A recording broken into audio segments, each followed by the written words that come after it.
Ya han pasado varias décadas desde que los operadores cometieron en la sala de control del reactor número 4 de la central nuclear Lenin de Chernobyl una serie de errores fatales. La explosión subsiguiente aún arruina la Tierra y muchas vidas. En la lenta luz de una nevada mañana de primavera, los objetos dispersos por el suelo de una guardería abandonada hablan de otra época antes de que los niños de Pripyat perdieran su inocencia.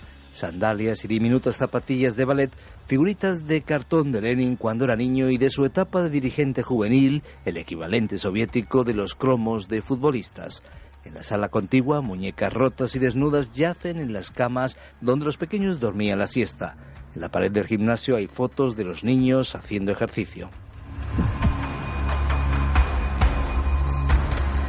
Han pasado ya varias décadas, pero la vida en Pripyat llegó a un estremecedor final.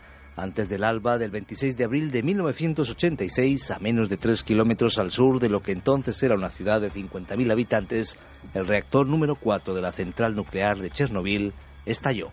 30 personas murieron a consecuencia de la explosión y del incendio, o resultaron expuestas también a radiaciones letales. La estructura destruida ardió durante 10 días, contaminando 142.000 kilómetros cuadrados en el norte de Ucrania, el sur de Bielorrusia y la región rusa de Briansk. Fue el peor accidente nuclear que ha conocido el mundo. La lluvia radiactiva, 400 veces superior a la radioactividad liberada en Hiroshima, expulsó a más de 300.000 personas de sus hogares y desencadenó una epidemia infantil de cáncer de tiroides. Para hablar de este tema y evaluar las pérdidas económicas, humanas, los costes a todos los niveles, está al otro lado de la línea telefónica nuestro experto y amante de la historia, Shai Shemer. ¿Qué tal, Shai? ¿Cómo estás? Muchas gracias y bien hallados. Hablamos de un auténtico drama, un drama nuclear.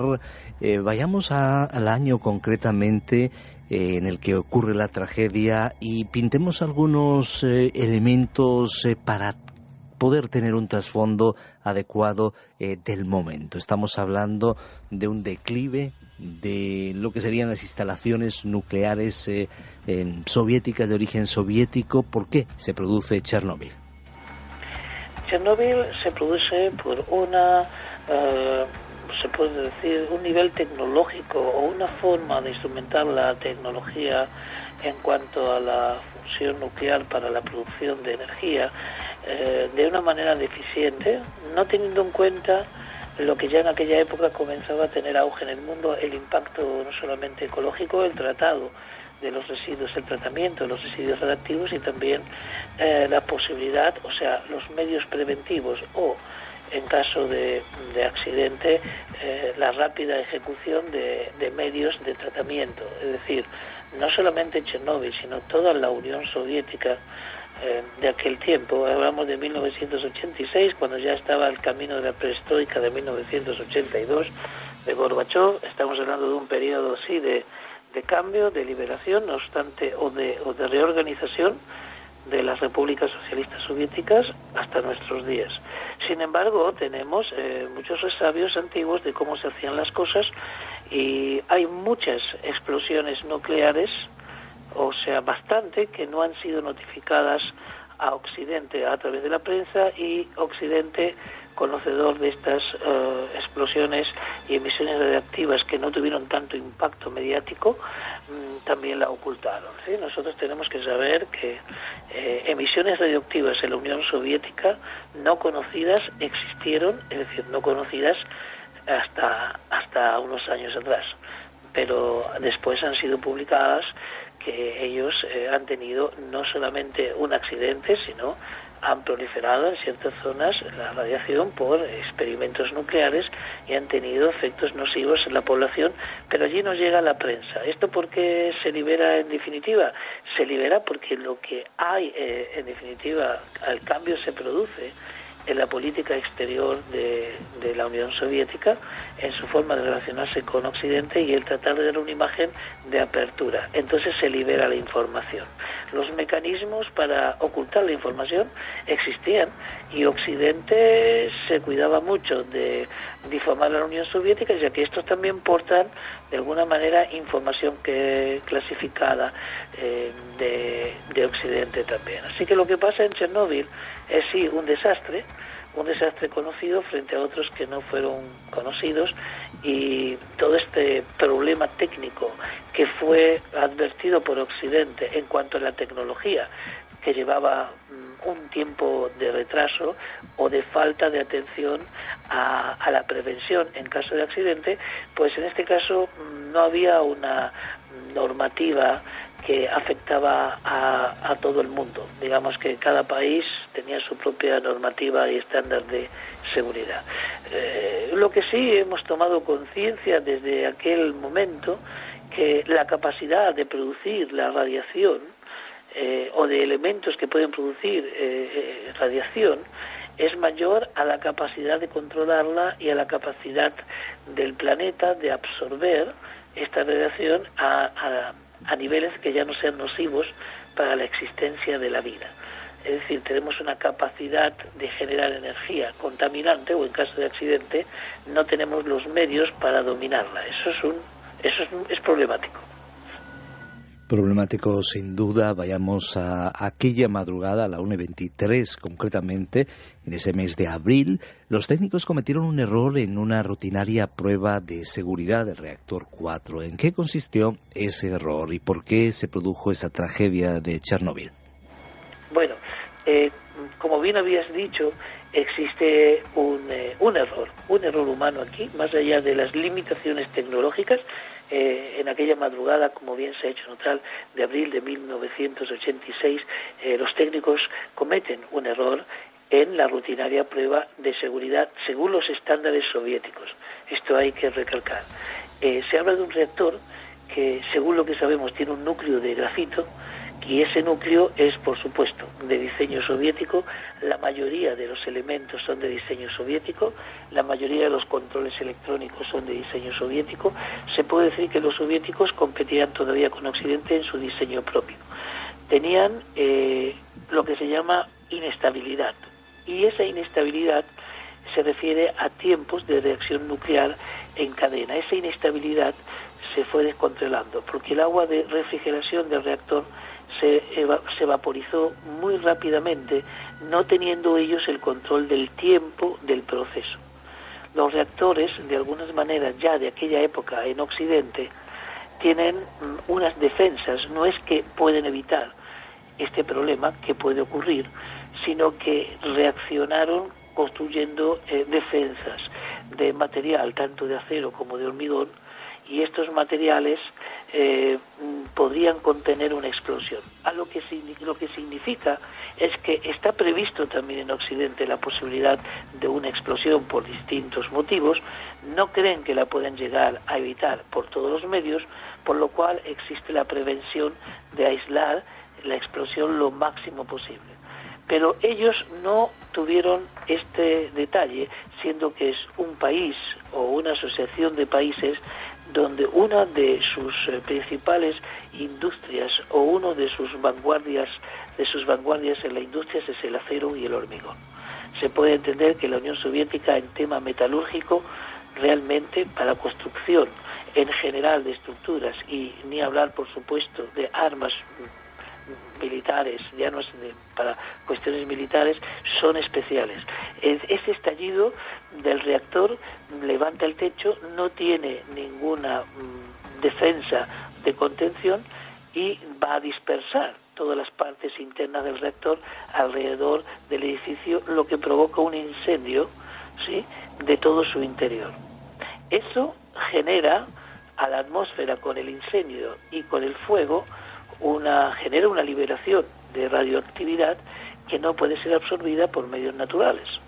Y es así que eso se va moviendo con los vientos, y el primer afectado fue el pueblo aledaño a Chernóbil y su población, con esa lluvia tibia que se sintió ya en la mañana, y todos creían que era simplemente una cuestión anómala del clima.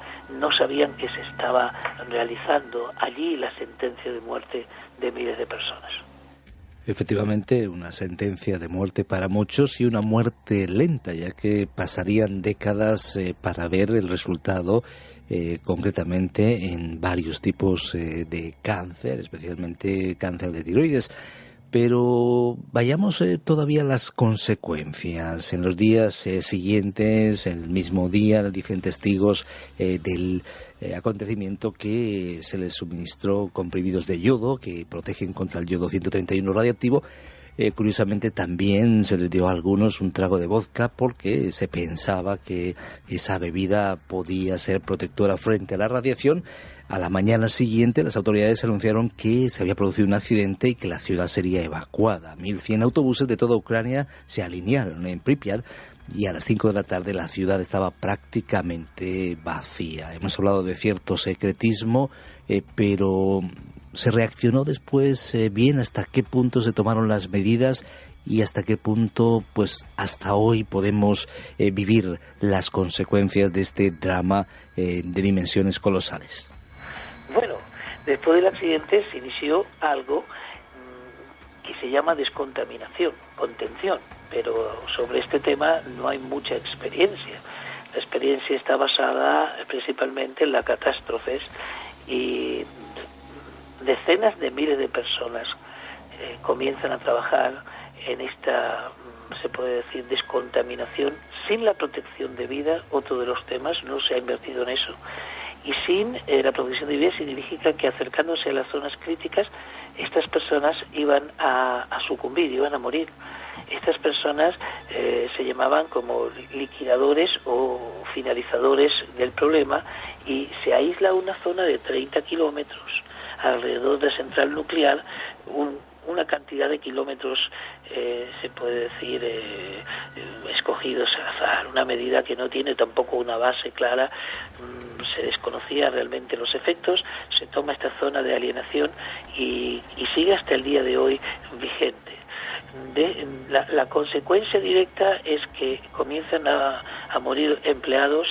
1.000 personas recibieron grandes dosis durante el primer día después del accidente. 200.000 personas recibieron alrededor de una dosis prácticamente, se puede decir, letal, pero los soldados y los voluntarios, sí, que trabajaron para colocar cantidades de hormigón armado con la esperanza de poder mitigar ese fuego constante y esa polución de radiación, fueron muchísimos. Estas personas estuvieron expuestas y murieron por decenas, por cientos y por miles en poco tiempo. Es decir, la Unión Soviética no ahorró en vidas humanas después para tratar de alguna manera de mitigar el desastre, y no pide ayuda a Occidente. Esto es muy interesante, sino que es un tema también de política, de orgullo y de, digamos, de autosuficiencia. Así que podemos decir que no solamente se ha aprendido mucho de esto, que se ha pagado con sangre, sino que hasta el momento, si bien Chernóbil ha servido para mejorar, existe un gran interrogante sobre las centrales nucleares y la capacidad de absorber un desastre y controlarlo en poco tiempo.